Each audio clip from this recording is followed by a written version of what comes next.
CityCast is brought to you by Wise, the app for international people using money around the globe. With Wise, you can send, spend, and receive up to 40 currencies with only a few simple taps and save up to 55% compared to major banks. Plus, Wise won't add hidden fees to your transfer. Whether you're buying souvenirs with pesos in Puerto Vallarta or sending euros to tip your Colosseum tour guide, you know you're getting a fair exchange rate with no extra markups. Be smart. Join the 15 million customers who choose Wise. Download the Wise app today or visit wise.com. Learn more by visiting wise.com/US/compare. T's and C's apply.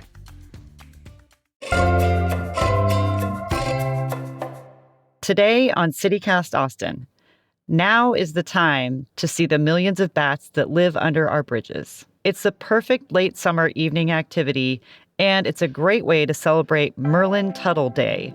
The man who saved Austin's bats turns 84 tomorrow.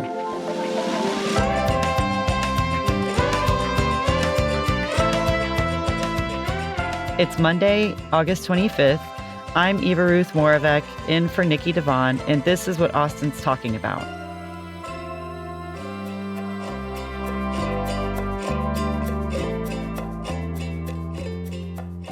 Hello, everyone. I am here today with the co-founders of the Austin Bat Refuge. We've got Diane Odegaard and Lee McKenzie. Hey, y'all.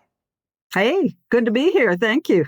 Hi there. Thanks for recognizing the bat signal I put out. So, bats are weird. Is that why they like Austin so much? What is it about this city that attracts them here, and specifically to Congress Avenue Bridge, some of the other bridges that we've got in town? Well, there have been a lot of bats around the Austin area and Central Texas for thousands of years. The reason that they came to Congress Avenue Bridge was that in 1980, TxDOT started widening that bridge. And in doing so, they used these concrete box beams that have expansion joints in them that happen to be about an inch wide, sometimes a little bit less. And that just turned out to be perfect places for mother free-tailed bats to raise their one baby that they have once a year. And so they started moving in the early 80s once they were finished with that. And the city thought it was weird, all right. The city was not pleased. Not at all. Ooh, tell me more. There wasn't a lot of public education about bats back in the early 80s. And once the city started noticing that a whole lot of bats were flying out of that bridge, they kind of freaked out. And the people in charge of various parts of the city thought that really we need to be getting rid of these bats because, of course, they were going to give us all rabies. The horror. Oh, my gosh. Pretty scary. I mean, it really could have happened. And it's pretty much a miracle that these bats managed to not only survive, but thrive and then become beloved. And I think the main reason was that Dr. Merlin Tuttle came down to Austin from Milwaukee and started doing a lot of public education. Of course, there was no internet back then, so he's reading newspapers and magazines and hearing stories on the radio about how, everybody in Austin was about to die.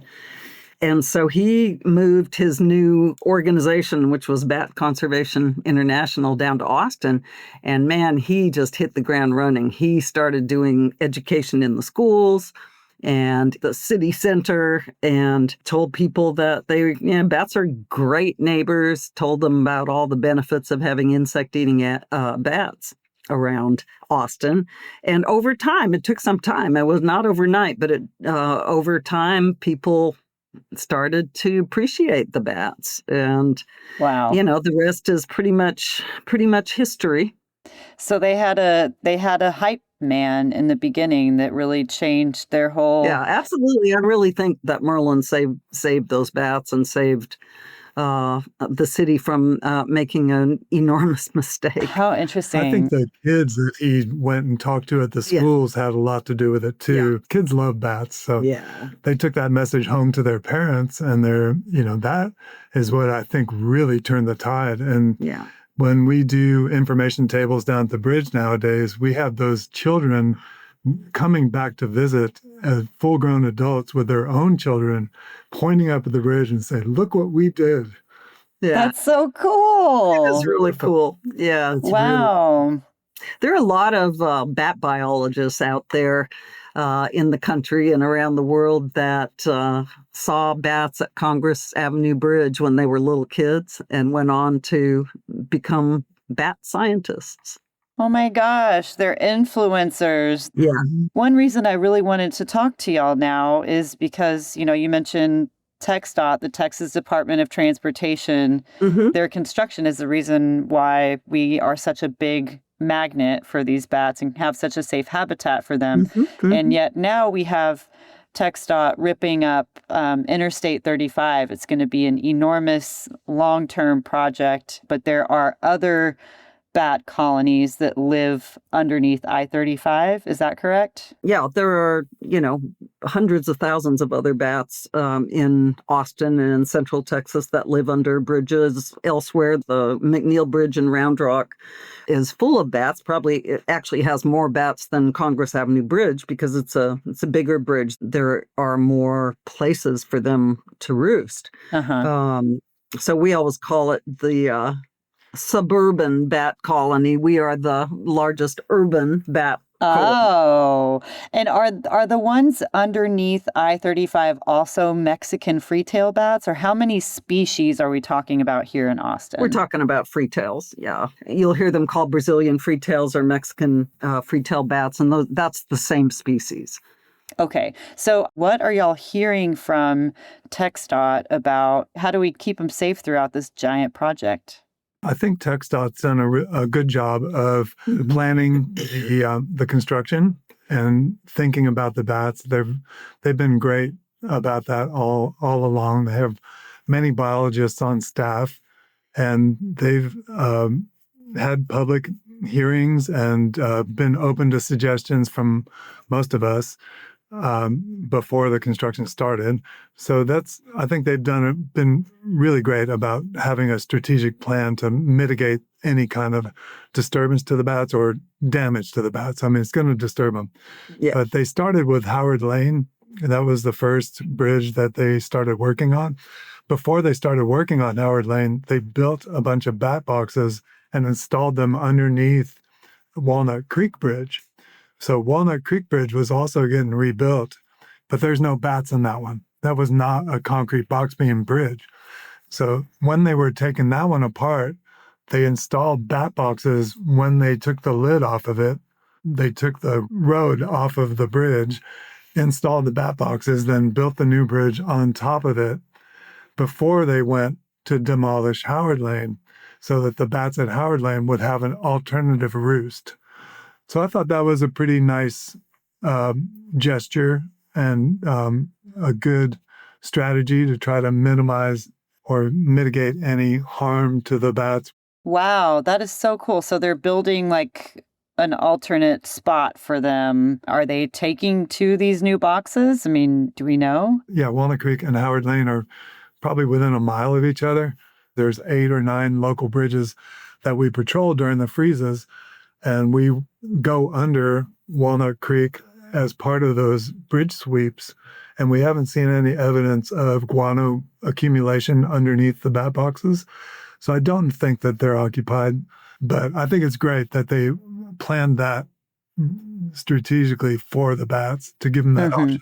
It may be that there's plenty of room in McNeil Bridge, and they don't need those places. Bats move around quite a lot. Bats are not in the same roost year-round. Oh. These bats fly long distances every night foraging, and they move around from roost to roost, especially the mothers after their pups are out flying and foraging on their own, which they're doing now in August. A lot of the mothers will move away to different roosts, maybe a roost that might be a little cooler. Away from their pups? Away from their pups. Well, the only time there's roost loyalty is when they have babies they're nursing. Right. So when they're nursing their pups, they will always come back to nurse their pups. They will never abandon their pups. They keep nursing their pups while the pups are learning how to fly and forage too. But at some point, the pups are on their own. Wow. Yeah. And they may travel with the mothers too. They don't necessarily leave them behind when they move to a new roost. The pups probably are following their mom for quite a few weeks. Yeah, we don't really know, but we assume they kind of stick together for periods of time. Wow. So with 1.5 million bats under there, it's probably pretty crowded, pretty hard to find your pups sometimes. Make sure they can do it. Mexican free-tail bats are really interesting in many, many ways. But one thing that's interesting is that they have one baby once a year, just one pup. And most mother free-tails will only feed their own pup. And they can actually find their own pup among the hundreds of thousands of babies that are there. When they give birth, they spend some time together learning each other's very unique scent and unique call, the mothers and the pups both. And they are usually able to find their own baby and feed that pup. Wow. So, you can stand on the Congress Avenue Bridge at dusk and watch these more than 1 million bats emerge. How far are they going at night? They can go hundreds of miles if they need to. They can go down to the coastal areas if they need to. Why would they need to? What are they looking for on these long journeys? Sometimes there's drought conditions will set in out in the western hill country, but there'll be more rainfall and more insect hatches in the eastern part. And they are free to move to where the food is. Their favorite foods are the big fat moths that are one of North America's worst crop pests, corn earworm moths. Yeah. That's a good meal for them. They're big and fat. Those moths are terrible pests of many different kinds of crops all over the United States, and corn, cotton, tomatoes, other vegetables. So they're doing a real service for the agricultural industry and for us as consumers of vegetables and cotton fabrics. Right. For tens of thousands of years, they've been roosting in the hill country caves. The karst limestone dissolves easily with rainfall and forms wonderful caverns they can live in. Sometimes there's sinkholes that happen when the roof collapses and makes it easy for them to enter these amazing caves that have maternity domes in them. They can use those domes to hold the body heat of millions of bats and make an incubator for their pups. Their pups are born naked, so the body heat is held by that maternity dome and keeps the pups warm so they don't shiver and burn calories they need to grow. They were commuting from the hill country karst limestone to the agricultural blackland prairie. Before it was agricultural land, it was always had more rainfall and more insect hatches. So they were constantly flying over Austin for tens of thousands of years. When we built the bridge, they just said, wow, this is a much shorter commute. So it's all about location. They said, we can live here, and this is a solar-powered incubator. Heated by the sun all day, the concrete stores the heat and radiates the heat all night and keeps their babies warm while they're out foraging. Wow, how cool. And I have to ask, where are the male bats in all of this? Are they do they have a bachelor cave or something? They're in little man caves. That's around. right. That's exactly right. They do not stick around and help with childcare. Rude. They're in a man cave. They're not roosting in millions like the maternity colonies can. They're in smaller groups, in smaller bridges, and free-tail bats are very adapted to our human structures, with their own habitat loss. They're happy to move into an attic or any place where they have some temperature mitigation in the winter and in the summer. And so they will definitely roost in buildings or smaller bridges or many, many different places away from the females for the most part. Oh my gosh. And do they come back and mate with the same females? Absolutely not. No. At all. They are not. They're quite promiscuous, most bats are. I mean, they can't nurse the pups. There's no purpose for them. They're not mated pairs, so they can't come back and feed their mate. So there's really nothing for them to do there. And the girls just say, go find something else to do.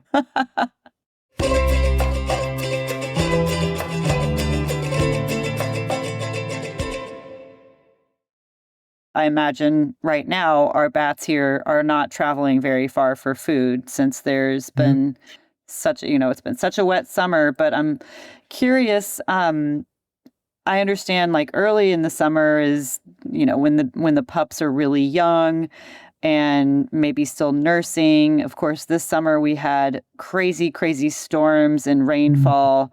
How did that affect our local bat population? Well, we don't really know. We certainly don't seem to have any fewer bats in the bridge roosts. There are at least as many free-tails in Congress Avenue Bridge as there were last year. And the truth is, we had our hands full here during the rainy season because we had 115 little red bats to feed, and it was pouring rain and storming every single day. Why were y'all feeding so many pups at that time?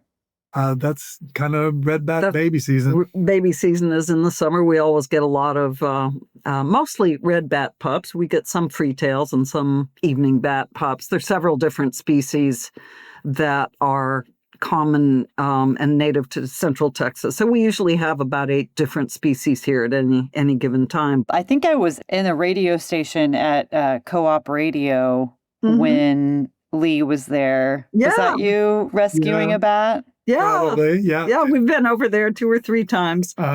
Maybe a year ago they had found a bat in the office. So I guess that kind of thing happens Yes. from time to time too. And you're the ones that they call to wrangle the bat and take it away. Sure. Exactly. Well, we just we do that frequently. We actually have information on our website, and we tell people on the phone how to safely contain a bat without touching it or taking a chance on being bitten, and bringing it to us if they can. But there are definitely times when we have to go ourselves. So for people who've never done, the bat watching experience, now is the peak time for this. Tell us what it's like. Like, what does it smell like? What does it sound like? What is it like to be under the bats as they're coming out? When the sun goes down a little bit, right around sunset, they'll start chattering amongst themselves, asking each other, "Hey, who's hungry? Who wants to get something to eat? Who's going to go out to eat with me?" And you can hear the chittering increase under the bridge, and that's kind of exciting. And somehow they're choosing a bat that's going to go out first. There's usually what we call a scout bat that goes out before all the bats come out, and we don't know how they choose that bat. It seems like a scary and dangerous thing to do, so they may draw straws. We suspect it's the hungry bats that are going to take a chance. The hangry ones have to go first. Yes, exactly. But if we have a bat with us that we're planning on releasing during the flight, it's amazing to see the difference with that bat. They can be very calm in the hour or so before sunset, but when it gets close to sunset and they hear all their friends chattering, they get super hard to handle. So they're pretty social. Yeah. What about the smell? Because it's very unique. It's very unique. We have a couple of buildings where we care for bats, quite a few bats in each of the little buildings, and we understand that there's a strong smell of guano and urine, no matter how clean we try to keep it, but we can't really smell it anymore. So when people walk in there for the first time, we usually ask them, how does it smell in here? And they say, it's pretty strong.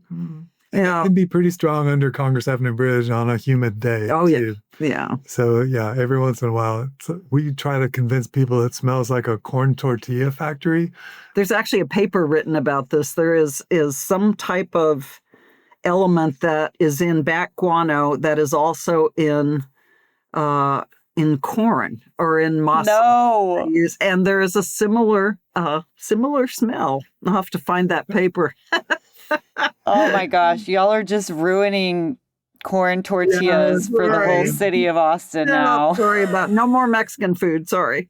And one question I had recently about this, I run in the mornings really early around downtown a lot of the time. And the other day I saw all these bats darting under Congress Avenue Bridge. You must have been there early. It was early, but it was, I was like, well, duh. They leave at night. They come back in the morning. Like, of course, this is what's happening. So why hasn't the coming back turned into like a spectacle, like the departure every night is. Well, it is a spectacle. It's just that most people don't want to get up at 5:30 or 6 in the morning. I think that's the only reason. Fair. Although they do come back a little later than that too. They come back, not in the same numbers that they leave. It's not it's not an enormous cloud of bats that are coming down. It's fewer, but it's really it's a really interesting thing to see and to hear, because they're coming down straight down really fast, as fast as 80 miles an hour in the dive, and then they're doing a quick turn to get up into the crevices, and you can hear that sound. That's just, I think it's been described as like a big truck's Jake brake, kind of a... Yeah, or like a kazoo. Or a kazoo almost. Vibrate almost like a kazoo and just go boom, boom, boom, boom. But really, really loud. Sounds all over them. So it's a whole different kind of spectacle. It's really fun to watch them. We try to keep it for the locals. We try not to make a big spectacle out of it. We don't really advertise it or tell people about it. We want to keep that as a local kind of secret, That's just, it's such a special thing, There's that morning energy out there. Everybody's jogging or walking across the bridge to go to work, and the night herons are coming back to roost, and the cattle egrets are going out to the fields, and you see the rowers down underneath the bridge rowing, and they make those little circles in the water. It's beautiful. It's a beautiful time of day. There's really wonderful energy at that time of day. So it is, and it's amazing to see so much wildlife in the middle of a huge city too. Exactly. Yeah, it's really special. I'm curious for y'all. What's it been like to see bats kind of become so popular here, to go from like this gross, let's get rid of them all mentality to like bats are ingrained in our culture now? What's that been like for y'all? It's wonderful. But the truth is that even though they are sort of iconic now, the fact that they're so popular is an opportunity for us to do a lot of education about what bats are really like. Because I think underneath that appreciation and love for the bats, there's still a lot of fear and still tons of misinformation. It's one of our major missions to mitigate and to talk to people about what's true and what isn't, and what is there to fear, if anything. We do a lot of education with a live bat in the hand, one of our non-releasable education bats. And people look at this little tiny bat that's sitting in your hand that's, smaller and more vulnerable and fragile looking than anybody ever imagined. And that does, I think, more to change people's minds about what they think about bats than almost anything else. It's fun to see their reaction from, like curiosity to, oh my gosh, when they start getting drawn in, a lot of times people will put their hand on their neck or put their hand over their mouth. It's like, I don't know what it is, but many of the photos we have of the crowd around the information table, people are holding their necks. It's like, weird. Are they afraid that the bat is going to suck their blood or what? Pretty hilarious. I want to mention too, in terms of myth busting and telling facts, that the vast majority of bats don't ever get rabies, and they're not carriers of the rabies virus. They can get it like any mammal, and of course they sometimes do. So we always want people who are interested in rescuing a bat that they find on the ground or elsewhere to act as if the bat has rabies. In other words, don't get bitten. Don't grab it with bare hands. Don't take any chances on being bitten, because the bat could have rabies. And we just want to keep people and bats safe. Nice. And so it's peak season now, but is it true that they're leaving town? Not anytime real soon. Yeah. They are at their peak right now. There was 1.5 million in the sky at the same time last night. They're, taking advantage of the large number of insects that are in the air. The pups are learning how to be successful adult bats. We've been getting a lot of young freetails that were born in June in lately that, they get in trouble, they get exhausted and end up on somebody's porch or on the ground sometimes, or they might be attacked by a bird. And there's a lot of mortality for, baby bats. We think only about 50% of insectivorous bats make it to their first birthday because there's so many things they need to do perfectly in order to survive. So it's literally the survival of the fittest. But it's really wonderful to see that many bats coming out of the bridge and knowing that it's because so many of those baby bats are just really killing it out there. Nice. Yeah. So it's pretty wonderful. They flew a few minutes after sunset. This is a good bat viewing season right now. So do they leave town? They will. The babies have just really got up and running in late July and early August. So I'd say they've been flying for a month now, maybe. Probably. Yeah. They're getting their wings under them, but they've got about 3 months to pack on the pounds and the muscle to be able to make that migration south around Halloween. And where do they go on Halloween other than to terrify trick-or-treaters across the country, I imagine? Well, they're going to most of the bats in Central Texas migrate to Mexico. They don't all leave. There are always bats in the bridges all year round. We also get bats from coming down to Austin, where all those vacancies exist, from the more northern part of the Freetail Range, like Oklahoma and Kansas. So they're migrating also, but they're not going all the way to Mexico. They find all these nice vacancies in the bridges and caves of the Austin area in Central Texas. And so there are always bats, and during warmish weather, over 50 degrees or so, when there are still insects during the winter, they'll fly out at night. It's just hard. You can't really see them because they're coming out after dark. But most of the colony does tend to leave. Yeah. They don't want to go. Oh. They want to stay, but they finally get forced out by a cold front. Yeah. There was one Halloween where it was 90 degrees, and on Halloween, the kids weren't dressed very warmly, but a cold front came through and the kids came running home, freezing cold before they even got their buckets full. And the bats flew out that same time and caught that cold front and went, whoa. And we saw them leave town. We saw them go south around Austin and go around the north side of San Antonio to the west. This is on the Doppler radar. They were gone till the next spring. Yeah. So, it's pretty fun.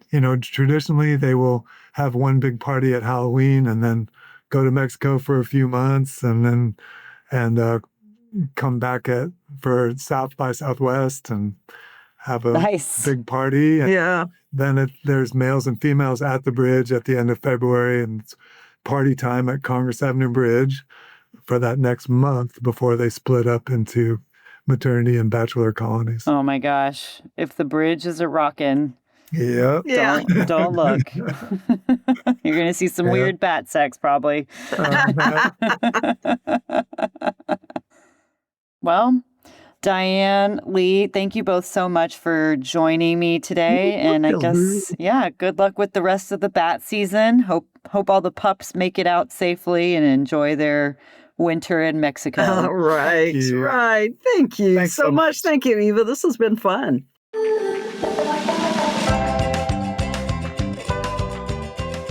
That's all for today here on CityCast Austin. You can find links to the Austin Bat Refuge in our show notes. If you enjoyed the show, please tell a friend, rate the show, and leave us a review. And subscribe to our Hey Austin newsletter. And if you really love CityCast Austin, help support us by becoming a neighbor today at membership.citycast.fm. We'll be back tomorrow morning with more news from around the city. Bye.